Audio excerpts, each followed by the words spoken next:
Doctor அக்காவை check பண்ணிட்டு இருக்காங்க சார். கொஞ்சம் டைம் ஆகும் போல இருக்கு. நீங்க கிளம்புங்க சார். அப்படியா? எவ்வளவு நேரம் ஆகும்னு சொன்னாங்க? எனக்கு சரியா தெரியல. உங்களுக்கு வேலை இருந்தா நீங்க கிளம்புங்க சார். நாங்க ஆட்டோல போய்க்கிறோம். இல்ல மயில, நானே வீட்டுல கொண்டு போய் விட்டுலாம் தான் நினைச்சேன். ஆனா மார்னிங் டியூட்டி பாக்குற டிரைவருக்கு இப்ப வண்டி தேவைப்படுதான். அதான் வண்டி கொண்டு போய் கொடுக்கணும். இன்னும் டிராவல்ஸ் கதையை நீங்க விடலையா சார்? மயில, அந்த கதையில எல்லாமே போய் கிடையாது. அன்னைக்கு என் கூட வந்தார்ல குகன், அது அவரோட கார் தான்.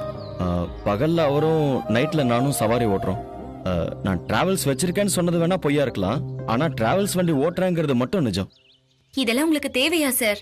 என்ன இப்படி கேட்ட மயிலு? டெய்லியும் காக்காக்கு நீங்க ஒரு உருண்டை சாப்பாடு தானே வைக்கிறீங்க. எல்லா நாளுமே அது கிடைக்குமான்னு தெரியாது. அதை நம்பியே ஒரு மனுஷன் உயிர் வாழ்ந்துட முடியுமா? நான் சாப்பிடணும்ல, அதுக்கு காசு வேணும், அதுக்கு ஒரு வேலை வேணும்ல. சாப்பாடு பிரச்சனை தீர்ந்தா தானே தெம்பா நான் லவ் பண்ண முடியும்.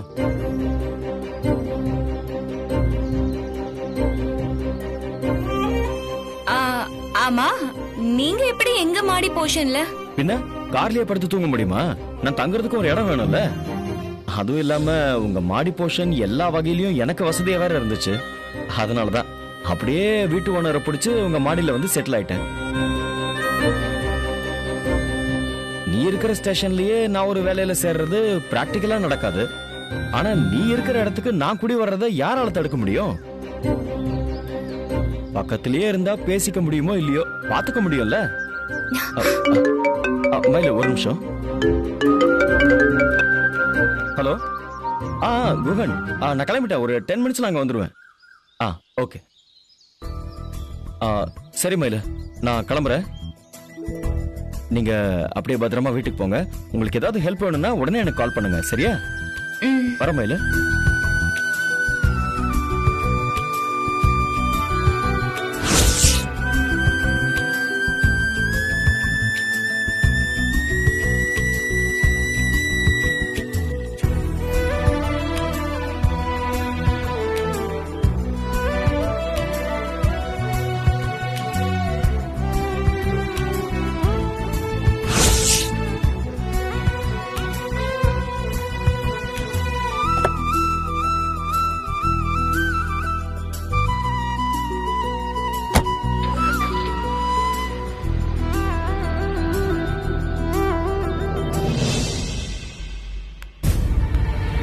உள்ள வாங்கம்மா. உள்ள கூப்பிடுறாங்க, வா. உட்காருங்க. டாக்டர், என் பொண்ணுக்கு என்ன ஆச்சு? பயப்பட மாதிரி ஒண்ணும் இல்ல, நல்ல விஷயம்தான். உங்க பொண்ணு இப்ப கர்ப்பமா இருக்கா.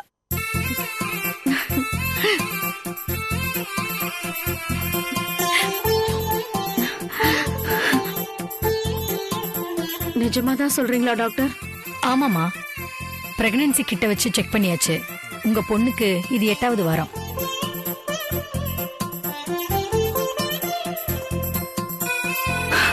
கடவுளே, இவ பிறந்த நாள் அதுவுமா? ரொம்ப நல்ல செய்தியை சொல்லிருக்கீங்க டாக்டர். ரொம்ப சந்தோஷம் டாக்டர். இன்னைக்கு உன் பர்த்டேவாமா? உனக்கு டபுள் வாழ்த்துக்கள். Thanks doctor. நீங்க இந்த ஏரியாவா இல்ல வேற பக்கத்துல இருந்து வரீங்களா? பக்கத்துல தான் இருக்கும் டாக்டர். ஏன் கேக்குறீங்க? சிஸ்டர் கிட்ட சொல்லி டைரியும் சார்ட்டும் வாங்கிக்கோங்க. ரெகுலரா எப்ப செக்அப் வரணும், எப்ப ஸ்கேன் பண்ணணும், எந்த மாதிரியான ஃபுட் எடுத்துக்கணும், எல்லா இன்ஸ்ட்ரக்ஷனும் அதுல இருக்கும். நீ பிசிக்கலா கொஞ்சம் வீக்கா இருக்க, அதுக்கு நான் விட்டமின் டேப்லெட்ஸ் எழுதியிருக்கேன். நீ நிறைய ஃப்ரூட்ஸும் வெஜிடபிள்ஸும் சாப்பிடு. மனசை ரிலாக்ஸா வச்சுக்கோ. இந்த நேரத்துல கொமட்டலும் வாந்தியும் அதிகமா தான் இருக்கும். முடியிறப்ப கொஞ்சமா சாப்பிடணும். கொமட்டல் அதிகமா இருந்தா அதுக்கும் மருந்து எழுதியிருக்கேன். தேவைப்பட்டா அதை எடுத்துக்கோ. சரிங்க டாக்டர்.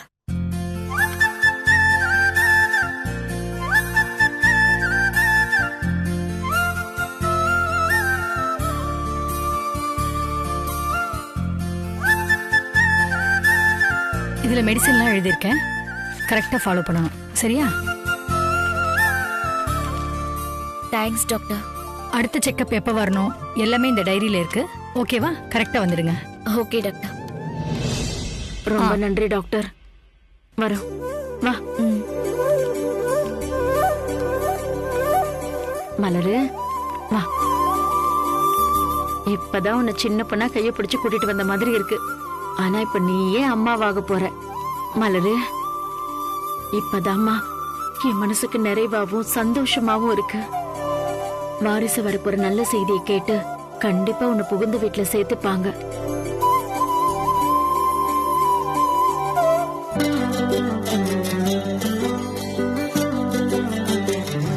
அக்கா, சித்திங்கிற ப்ரமோஷன் எனக்கு கிடைக்கும் போது ரொம்ப சந்தோஷம்க்கா. வாழ்த்துக்கள். தேங்க்ஸ் டி. அக்கா, மாமா தான் கூப்பிடுறாரு. ஹலோ மாமா. மயிலு, மலர் கூட பேசிட்டு இருக்கும்போது திடீர்னு லைன் கட் ஆயிடுச்சு. மலருக்கு ஏதோ ஆன மாதிரி யாரோ பேசுற சத்தம்லாம் கேட்டுச்சு. எனக்கு ரொம்ப பயமாயிடுச்சு. அப்ப இருந்து எல்லா நம்பருக்கும் ட்ரை பண்ணி பார்த்துட்டேன், லைனே போக மாட்டேங்குது. என்னாச்சு மலருக்கு? மாமா டென்ஷன் ஆகாதீங்க, எல்லாம் சந்தோஷமான விஷயம்தான். இருங்க, அக்கா கிட்டே கொடுக்கறேன், பேசுங்க. அக்கா பேசுக்கா, நான் போய் மாத்திரை வாங்கிட்டு வந்துடுறேன். மாப்பிள்ளை கிட்ட பேசுமா? இந்தாங்க, இதுல இருக்கிறதெல்லாம் கொடுங்க. ஹலோ மலரு, என்னாச்சு? மயிலு ஏதோ சந்தோஷமான விஷயம்னு சொல்றா, எனக்கு ஒண்ணுமே புரியல.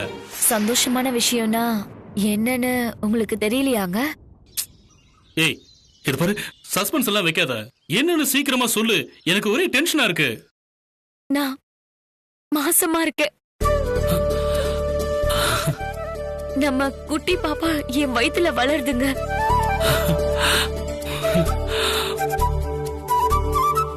மலரு, நீ நீ நிஜமாதான் சொல்றியா?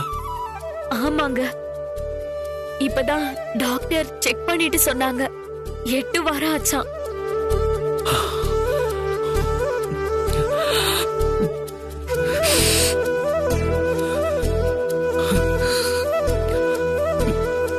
என்னாச்சுங்க? நீங்க எதுவுமே பேச மாட்டேங்கிறீங்க. அது சந்தோஷத்துல அப்படியே கண்ணு கலங்கிருச்சு மலரு. வார்த்தையே வர மாட்டேங்குது. நீ மட்டும் என் முன்னால இருந்தா உன்னை தலையில தூக்கி வச்சுட்டு சுத்தி இருப்ப. நீங்க பக்கத்துல இல்லன்னு தான் என் மனசுக்கு கஷ்டமா இருக்குங்க. இந்த சமயத்துல நீங்க என் கூட இருந்திருக்கணும். இந்த சந்தோஷமான விஷயத்த உங்ககிட்ட தான் முதல்ல சொல்லணும்னு ரொம்ப ஆசையா இருந்தேன். ஆனா இப்பன்னு பார்த்து நீங்க எங்கேயும் இருக்கீங்க. அத நினைச்சாதான். இது பாரு மலரு, அழாத. இந்த மாதிரி நேரத்துல நீ அழவும் கூடாது, வருத்தப்படவும் கூடாது. மனசு சந்தோஷமா வச்சுக்கணும். இப்ப போய் வெளியில எங்க வந்து மாட்டிக்கிட்டோமேன்னு எனக்கும் ரொம்ப கஷ்டமா தான் இருக்கு. என்னால எல்லாம் இனிமே இங்க இருக்க முடியாது. நான் உடனே கிளம்பி வந்துடுறேன், சரியா? வேலை முடியாம ஏன் வந்தீங்கன்னு மாமா ஏதாவது சொல்ல போறாருங்க. ஏய், அவர்கிட்ட எல்லாம் நான் பேசிக்கிறேன். இந்த பாரு, விஷயத்தை கேள்விப்பட்டா அவரே சந்தோஷப்படுவாரு. நீதான் என்ன பார்க்கணும் போல இருக்கு, சீக்கிரம் வாங்கன்னு சொன்னல. அதான் என்ன அங்க இழுத்துட்டு வரதா நம்ம பாப்பா நான் இருக்கேன்னு காட்டியிருக்கு. ஏய், இது பாரு, நாளைக்கு இதே நேரத்துல நான் உன் பக்கத்துல இருப்பேன், சரியா? சரிங்க. சரி. இது பாரு, அப்பா அம்மாட்ட யார்கிட்டயும் சொல்லாதீங்க. நான் வந்து நேர்லயே போய் சொல்லிக்கிறேன், ஓகே? சரிங்க. சரி, பாய்.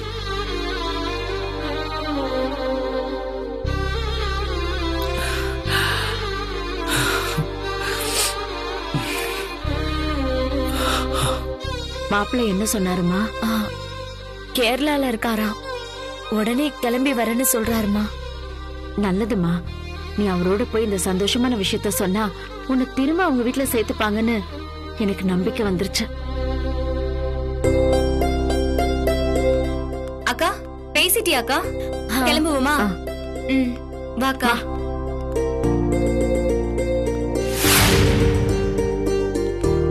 அம்மா, அந்த பக்கம் போலாம். வா.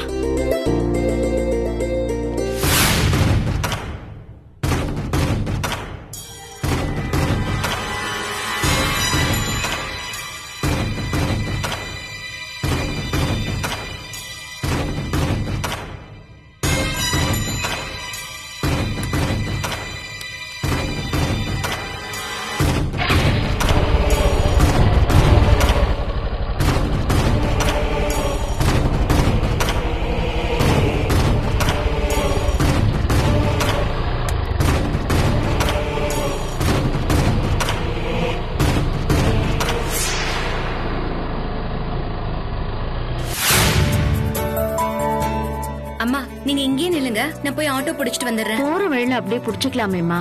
இல்லம்மா, இங்க எங்கேயுமே ஆட்டோ வராது. நான் மெயின் ரோட் பக்கமா போய் ஆட்டோ பிடிச்சிட்டு வந்துடுறேன். அக்கா அவ்வளவு தூரம் நடக்க வேணாமா? சரி.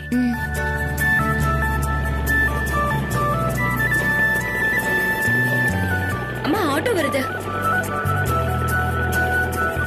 ஆட்டோ, ஆள் இருக்காங்க. ஆட்டோ.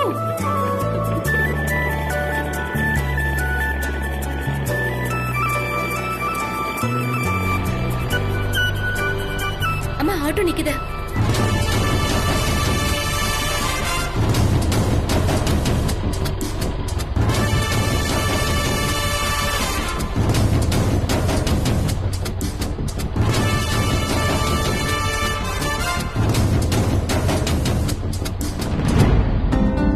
மலரு, டாக்டர் சொன்ன மாத்திரை எல்லாம் வேலைக்கு சரியா சாப்பிடணும்னு. இப்ப நீ ஒரு உயிர் இல்ல, உனக்குள்ள இன்னொரு உயிர் வளருது. அதை தாங்குற சக்தியும் பலமும் உனக்கு வேணும், புரியுதா? சரிம்மா.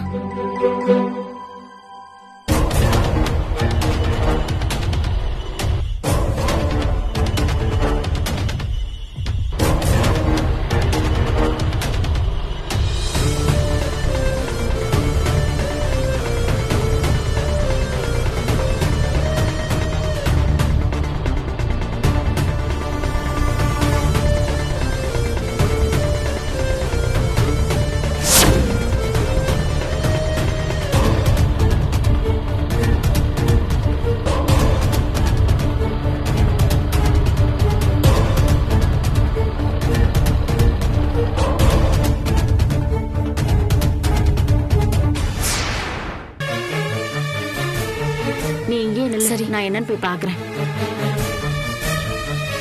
மயிலு, யாச்சி நடிக்கலாம் மச்சி. அந்த அம்மா தான் ரோடு பக்கமா நிக்கிறாங்க, அந்த அக்கா கொஞ்சம் தள்ளி தான் நிக்கிறாங்க. அந்த அம்மா போட்டுக்கு செயினியை டார்கெட் பண்றோம். மயிலு,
அம்மா ஏதாவது அடிபட்டுச்சாமா? இல்லடி, அடிப்படல, செயினை தான் புடிக்கிட்டு போறானுங்க. அம்மா அம்மா அடி ஏதாவது பட்டுச்சாமா? இல்லடி, ஒரே படப்படப்பா இருக்கு. அவனுங்க செயினை இழுத்துட்டு போயிட்டானுங்க. அம்மா அதெல்லாம் விடுமா, முதல்ல போய் டாக்டர் பார்க்கலாம் வாமா. எனக்கு அடிப்படலம்மா, டாக்டர் கிட்ட எல்லாம் வேணாம். படுபாவி பையன் அநியாயமா என் செயினை புடிக்கிட்டு போயிட்டானுங்க. நம்ம நேரம் ஏதோ சரியில்லை, விடுமா.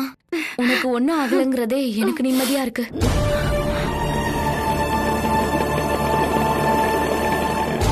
அண்ணா தண்ணி கொஞ்சம் கிடைக்குமா? இருக்கா? இருக்குமா, இந்தாங்க. இந்த குடி, பாத்துமா. இன்னும் கொஞ்சம் குடிமா. வேண்டாம்மா, நான் எவ்வளவோ போராடி பார்த்தேன். குரங்கு பொடி பிடிச்சு விடுமனா செயின்னு புடுங்கிட்டு போயிட்டானுங்க அவனுங்க. அம்மா செயின் எங்கேயும் போகாதுமா, இது எங்க ஸ்டேஷன் லிமிட் தான். நம்ம போய் ஒரு கம்ப்ளைண்ட் எழுதி கொடுப்போம். நீ வந்து ஆட்டோல உட்காருவா. இல்ல அதெல்லாம் வேணாம், வேணாம் இல்ல, ஒரு மாதிரி இருக்கு. நான் வீட்டுக்கு போய் கொஞ்ச நேரம் படுத்துக்கிறேன்னு. அந்த திருடன்ல கடவுள் பார்த்து பாரு, விடு. அக்கா நீ அம்மாவை கூட்டிட்டு வீட்டுக்கு போ, நான் ஸ்டேஷன் வரைக்கும் போய் கம்ப்ளைண்ட் எழுதி கொடுத்துட்டு வரேன். பாத்து. ஏம்மா இப்பவே போறேங்கிற? ஆமாமா, உடனே கம்ப்ளைண்ட் பண்றதுதான் நல்லது. நீங்க கிளம்புங்க, வாங்க. வா வா பாத்துமா.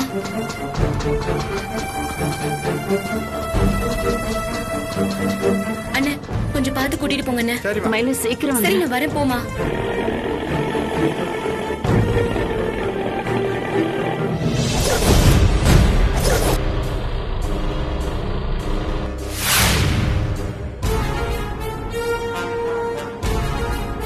இந்த பக்கத்துல நல்லா செக் பண்ணிக்கோங்க. அப்புறம் உதயமணி நில்லு, வாங்க. என்ன விஷயம் எங்கிட்ட சொல்லாம நீ பாட்டுக்கு உள்ள போக பாக்குற? சார் நான் சாரை உடனே பார்க்கணும் சார். சார பாக்கணும்னா நீ என்கிட்ட பர்மிஷன் கேட்கணும்.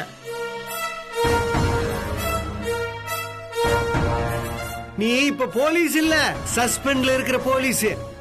அத மறந்துட்டியாக்கு? உதயமணி, உச்சவரை பார்த்துட்டு மூலவரை பாக்குறதா கோயில்லயே முறை. அந்த முறையெல்லாம் மாத்திக்க முடியுமா என்ன? சார் ரொம்ப அவசரம் சார். சார் ஃப்ரீயா இருக்காரா? நான் உள்ள போலாமான்னு பார்த்துட்டு கொஞ்சம் சொல்லுங்க சார். உசுறு போற பிரச்சனையா இருந்தாலும் நடைமுறையை மீறக்கூடாதமணி. Just wait.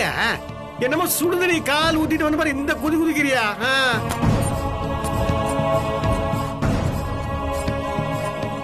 மயிலு என்னாச்சு?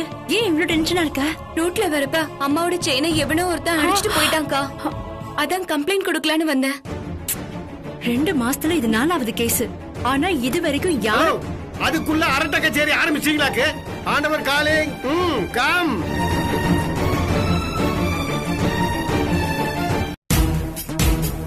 Sir good morning sir. உனக்கு நான் 3 நாள் சஸ்பெண்ட் கொடுத்திருக்கேன். முதல் நாளே ஏன் வந்து நிக்கிற? அது தினமும் உங்ககிட்ட திட்டு வாங்காம தூக்கம் வராது இல்லைங்க, அதான் வாங்க வந்திருக்குதுங்க. சஸ்பெண்ட் ஆன டென்ஷன்ல மூளை குழம்பி போய் செலக்டிவ் அம்னீசியா வந்துருச்சா? சார் நான் இங்க கான்ஸ்டபிளா வரல சார். இந்த ஏரியா ஜனங்கள்ல ஒருத்தியா கம்ப்ளைண்ட் பண்ண வந்திருக்கேன் சார். நான் கம்ப்ளைண்ட்? உன்னை சஸ்பெண்ட் பண்ணது தப்புன்னு எங்கிட்டயே கம்ப்ளைண்ட் பண்ண வந்திருக்கியா?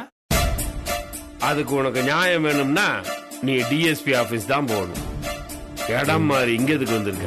சார் நான் அதுக்காக வரல சார். ரோட்ல வரப்ப என் அம்மாவோட செயினை எவனோ ஒரு ராஸ்கல் அடிச்சிட்டு போயிட்டான் சார். அவனை புடிச்சு என் அம்மாவோட நகையை மீட்டு கொடுங்க சார். கவரிங் நகையெல்லாம் எங்களால மீட்டு கொடுக்க முடியாது. அதுக்கு எனக்கு கவர்மெண்ட்ல சம்பளம் கொடுக்கல. சார் அது ஒண்ணு கவரிங் நகை இல்ல சார், 2 பவுண்ட் செயின் சார். கேட்டீங்களா பரம்பரை? நம்ம தங்கமயிலோட அம்மா தங்க செயின்லாம் போட்டிருக்குதான்.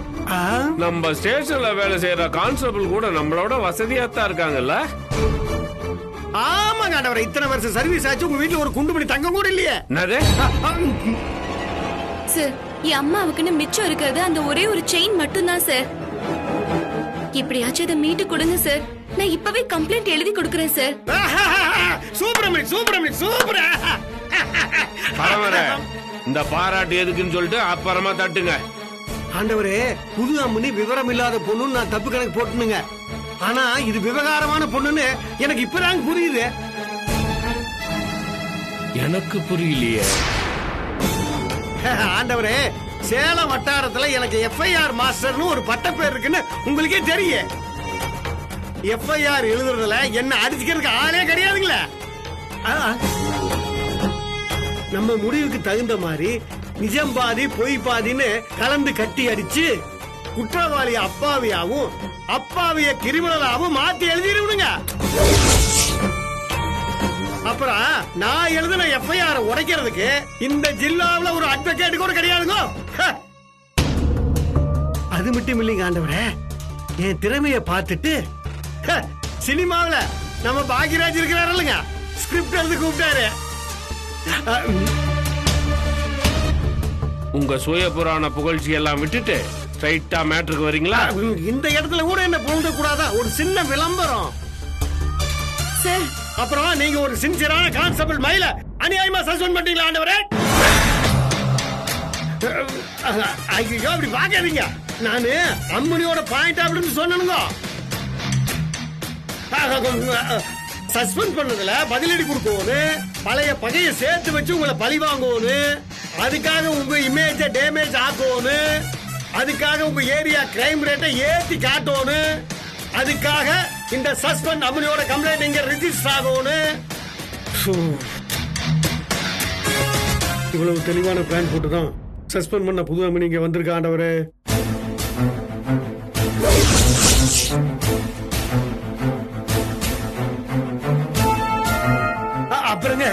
கான்ஸ்டபிளோட அம்மாவுக்கே இப்படி நடக்குதுன்னா அப்புறம் பப்ளிக்கோட உசுருக்கு என்ன பாதுகாப்பு இருக்குன்னு ஊரு உங்களை கேள்வியாக்கு கேவலமா பேச. அது மட்டுமல்ல, மீடியாவுல உங்களை பத்தி பக்கம் பக்கமா எல்லா மீடியாவும் எழுதி கிழிக்கும். அப்புறம் கேமரா எல்லாம் உங்களையே ஜூம். அப்புறம் மேலிடத்துல இருந்து உங்களை போட்டு வறுத்தெடுப்பாங்க. நல்லா போட்டு கொடுத்துட்டோம். அப்பாடா.